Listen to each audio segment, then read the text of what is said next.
Hello, I am trying to figure out what to do with my hair, and that'll do for now. Today is day number 19 of 100 days, 100 videos, 200 questions. I forgot what I was saying for a second there. Um, what do I have going on? Not a lot. I went to the gym this morning. I got up a little earlier than I normally do, and I think part of that is because my 7-year old didn't get out of bed last night. My 3-year old came into the room to wake me up around 6 to let me know that she didn't get out of bed. But she did, because I took her back to it. So did my husband at one point. But I appreciate that she's starting to recognize that that's a good thing, not getting out of bed. So baby steps, right? Baby steps. All right. So let's get into our question because I don't have a lot of time today. What time is it? Almost 2 p.m. Big day. All right, upside down. Describe a small everyday moment that brings you joy. Okay, so a small everyday moment that brings me joy. Oh, okay, so this is going to sound selfish, maybe, but I dare you to not agree with this.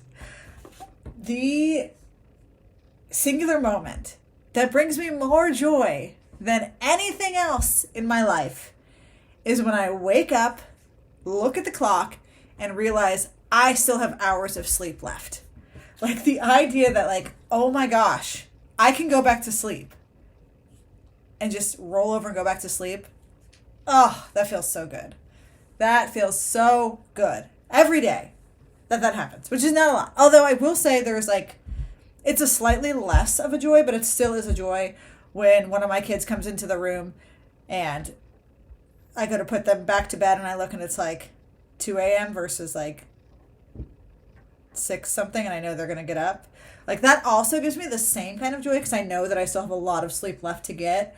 But it also brings me a little bit of fear that we have reached the part where they're just not going to go back to sleep and we're in for a long night. But when I wake up on my own and I just look at the clock and I'm like, oh my gosh, I thought it was going to be 7 a.m. and it's 2 a.m. and I can go back to sleep. Oh, that's heaven. I mean, I love sleep so much. I don't get nearly enough of it, but it is truly one of my favorite pastimes. Okay, now for a less selfish one. This isn't an everyday thing. I wish it was an everyday thing. And there's actually something I read somewhere a very long time ago that Britney Spears never wears the same pair of underwear twice. She always wears new underwear. And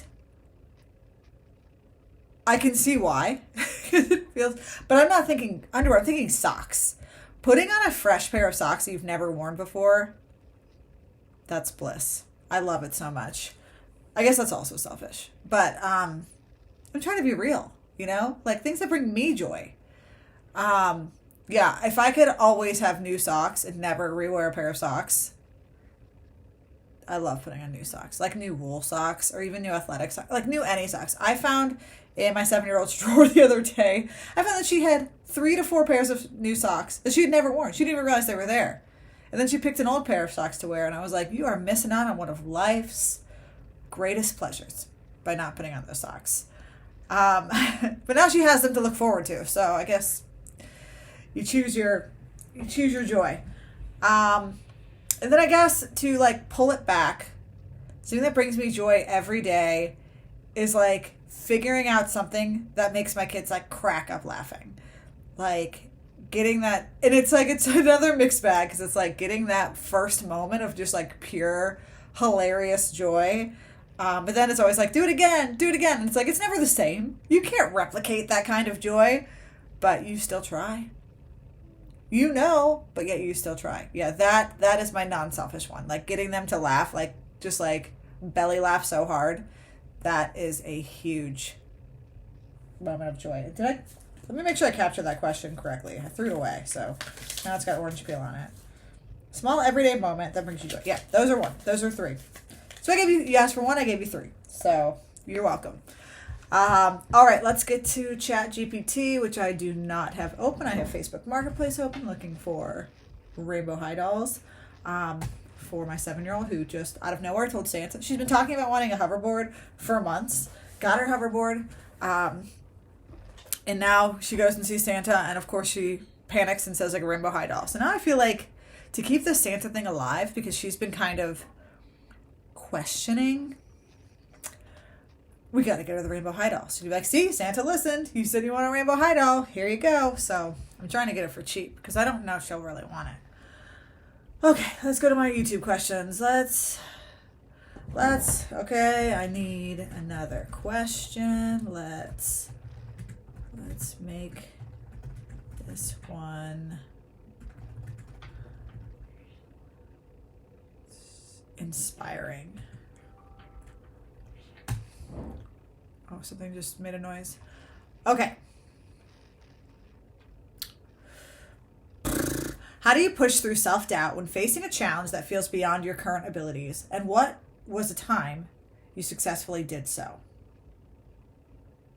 Okay, so this is like, if this question isn't in this bag right here, it should be.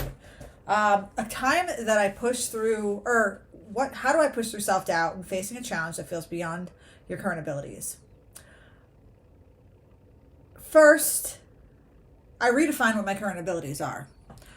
I try and analyze, like, if this is beyond my current abilities, what abilities do I need to have? And how easy is it to obtain said abilities? Is it something that I can buy? Is it something that I can YouTube? Is it something that I can use my current existing resources to obtain? Like, and I think we just sort of are so quick as humans, and especially as women, to discount ourselves on what we are capable of when we consider all of the elements behind it. Not just what we have in our brain, in our hands right at that moment, but what's in our entire universe to utilize for any particular given challenge or task. Second, I like to, it's sort of like my equivalent of gratitude journaling. So when I'm feeling super down on myself and I'm feeling super just incapable, I like to think of 5 successes that I've had. Preferably recent, but they don't have to be, and they don't have to be business related. Although it's nice to at least have a couple of them just to boost my confidence and my morale. But for me, it's like reminding myself of times that I have accomplished things is more authentic than trying to remind myself what I'm grateful for. Because I don't feel like I take things for granted. I don't feel like I'm this person who doesn't recognize all that she has. I do. But I want it to be okay to want more. So looking at my successes is a more valuable reflection for me than gratitude. Not to say that I don't feel gratitude for things. It's just when I'm trying to amp myself up, that's more successful for me. But you got to do you. So if it's gratitude for you, if it's recognizing all the things that you have, then more power to you. But I would say like looking at your successes as being grateful for them. So it's more of it's kind of like a more specific gratitude than just being like, oh, I'm grateful for having food in the refrigerator. I'm grateful for having a roof over my head. Like, not to say that those things are not valuable and you should not be grateful for them, because you should, but they may not be specific enough to trigger the change your brain needs to experience. And sometimes looking at your successes can be. And what was a time you successfully did so? So, I guess I have one more thing. I have one more thing. It's to ask someone else about it. So I am huge on investing in myself, huge on investing in my business, because I think that is how you fast track yourself, which kind of didn't make sense, but that's okay. We're moving on. So if I get something that I don't feel like I've qualified for, I ask my coaches, I ask my mentors, I ask people that have skin in the game in my success, meaning I'm paying them money. And they talk me off the ledge, you know, of being like, I'm not capable of this. I shouldn't even consider it. No, I also like am no longer at a point where I'm like allowing myself to consider that, but that takes time. So most recently I was talking to my coach about like big ticket sales, like big ticket projects. And I was telling him that like they seem so far out of reach for me. Like I don't know how to get them. I just haven't done it. And he's like, he took the time to remind me, you literally just booked one. Like you just booked a 4-figure project, like simple project. And you didn't even notice it. So how many other times have you done things like that and just not noticed it? So yeah, so there's one. And I think that's important to have those people who can call you back to like reality.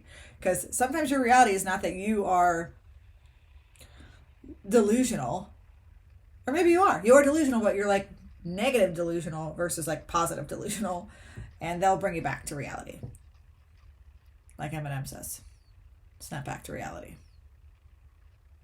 All right.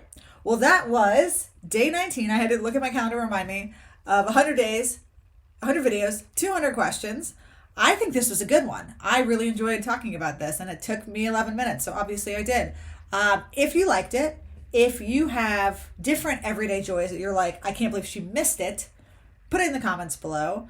Like this video. I almost never get likes, so please like this video. It helps give algo juice, I believe. Not if anybody's looking at this, but maybe one day they will be. And subscribe for future videos, because we still have 81 to go.